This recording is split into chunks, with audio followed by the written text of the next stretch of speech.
الحمد لله رب العالمين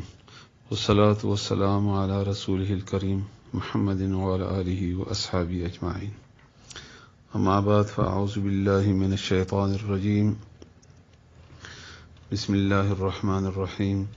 يا أيها الذين آمنوا اتقوا الله ولتنظر نفس ما قدمت لغد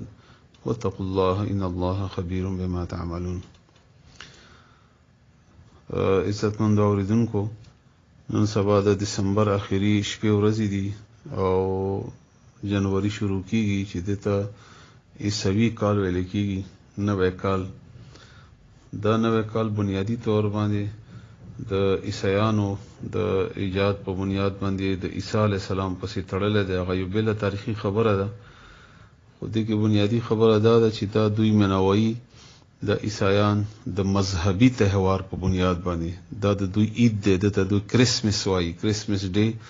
یعنی د عیسی علی السلام د پیدایش ورځ. نو د عیسی علی السلام پیدایش دوی نعوذ بالله غنی د الله زوی، نعوذ بالله من ذلک. نو د هغه خوشحالي کی، یعنی مونږ د عیسی علی السلام په پیدایش چې د الله زوی د نعوذ بالله د هغه خوشحالي مناو، نو یو بل ته مبارکي ورکوي او بازارونو کې ریټونه کم کی او خوشحالیان مناوي او نوی کپڑے اچي او بیا د مناسبت سره پروګرامونه کوي، نو بني کارونو بني شپې وغیرہ. هغه بنیاد باندې چې مونږه ذهني طور باندې غلامان یو مسلمانان، او بیا د انګريز او د عیسایانو خلاړ غلامان یو، نو هغه نه دا شی په مونږه مسلمانانو کې راغلو. نو هغه په بنیاد باندې مونږ هم دغه کار کوو، بیا مبارکي ماستو په میسج باندې ماستو او په خپل کې وایو، عیسایانو سره شرکت هم کوو، کې کونه مو سره کټ کوو او خوشحالي مناو. دلیل دا جوړو چې کنه دا خود عیسایانو او ورځ دا بس خیر د مونږ یکجهتي کوو. نو دا یکجهتي د غیر مسلم سره په هر هغه ورځ کې چې هغه د هغوی مذهب پورې اړه لري دا حرام دی. رسول الله صلی الله علیه و آله وسلم حدیث ته ابو داود کې او تاسو ټول ته معلوم ده، من تشبه بقوم فهو منهم، چې بل قوم سره مشابهت اختیار کو کاغه په هر څه کې وي، او خاص کر بیا په هغه مذهبي تهوارونو کې رسول الله صلی الله علیه و آله وسلم فرمایي چې دا د عمدی نه دی. بیا یو بل حدیث ته د بخاری شریف هغه هم ډیر زیات خطرناک دی. رسول الله صلی الله علیه و آله وسلم فرمایي ابغض الناس، ډیر بد، یعنی ډیر زیات غصه کیدونکې په خلکو کې چې چاته الله کیږي. ادرې قسم خلق دي،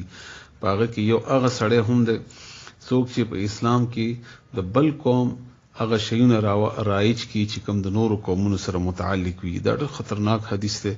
الله دې موږ تاسو د دې حالت نه بچ کی. ورونو دغه مبارکي ورکول اسیم جایز نه ده. رسول الله صلی الله علیه وسلم د نوی کالونو او د جمعې او د میاشتې او د روزې دا مبارکي نه دي کړي، دا بدعات خلکو ځان نه جوړ کړی دي. او بیا چې جای چې هغه تهوار چې هغه د عیسایانو وي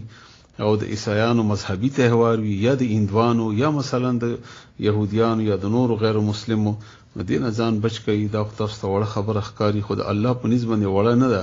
الله تعالی قرآن کریم کې فرمایي چې تاسو وایي چې کنه دا خبره به وړي، خود الله په نسبت باندې وړه نه ده. سورہ کهف کې الله تعالی فرمایي هم د کرنګ د غورز د ورځ نه هغه د کفر خبرې مبارک الله فرمایي. او د غورز مبارکي ورکول یا د لومبني میاشتې مناول د دنیوي معاملات سره کوي هم نو ګناوه، ځکه ضرورت نشته. ځکه چې رسول الله صلی الله علیه و آله وسلم فرمایي چې د هر قوم عیدونه وي، زمونږ د قوم دوه عیدونه دي، چې یو عید الفطر دی ورکوټ عید، یو عید الاضحی یعنی غټ عید دی. دین علاوه بل د خوشحالي ورځ زمونږ د هر هفته ده چې هغه د جمعې ورځ ده. او د مسلمان خوشحالي د عبادت سره وي، ځکه چې مسلمان الله تعالی انسان ټول پیدا کړی د عبادت لپاره ده. نو الله تعالی راضي کیږي په عبادت، او مسلمان خاص کر اطمینان حاصلوي په عبادت باندې. نو خوشحالي خو په عبادت ده. نو دا وشونو کې خوشحالیان نه وي، دا رسمونه دي، د دې ډیر زیات نقصان یې ښکارا کې خو نه معلومي، خو په دین کې دا نقصان کوي، په ایمان کې نقصان کوي، په عمل صالح کې نقصان پیدا کوي. او بیا د قیامت په ورځ دی الله نه کوي چې موږ هغه خلکو کې راپاسي الله تعالی چې هغه سره زموږ مینه او د قانون دی د الله تعالی چې چا سره دی مینه هغه سره براپاسي. دا غي شیونه په موږ د کافرو شیونه په موږ خلګي، دا غي نقل په موږ خلګي، دا غي ورځي په موږ خلګي. نو مینه نور څه توي؟ مینه خو دین علاوه نه بل الله تعالی په سوره حشر کې فرمایي اعوذ بالله من الشیطان الرجیم یا ایها الذین آمنوا اے مؤمنانو اتقوا الله الله نه ویریږئ ولتنظر او پکار د چې او دیریږي نفس هر یو کس ما قدمت لغد چې څه وړاندې لګلی دي سبا د پاره یعنی قیامت د پاره څه تیاری کړی ده واتقوا الله او یریږئ د الله نه ان الله بشک الله تعالی خبیر خبر ده بما تعملون غمل چې تاسو کوئ ولا تكونوا كالذين نسوا الله او تاسو مکیږئ په شان دغه کسانو چې الله هیر کړی ده فانساهم انفسهم په حقیقت کې دی خپل ځانونه هیر کړی دي اولئک هم الفاسقون دغه خلق نافرمان دي فاسقان دي نو الله تعالی دلته په سوره حشر آیت نمبر 18 او 19 کې هم دغه خبره کوي چې تاسو د راتلونکي کال فکر وکړئ او د راتلونکي کار د عمل په بنیاد باندې فکر وکړئ تیاری وکړئ قیامت ته تیاری وکړئ ځان جوړ کړئ چې موږ سبا د پاره څه کړي دي څه عمل هم کړی دی الله تعالی ومانه قیامت کې پوښتنه کوي زه به قبر ته ځم قبر کې به الله تعالی تپوس کوي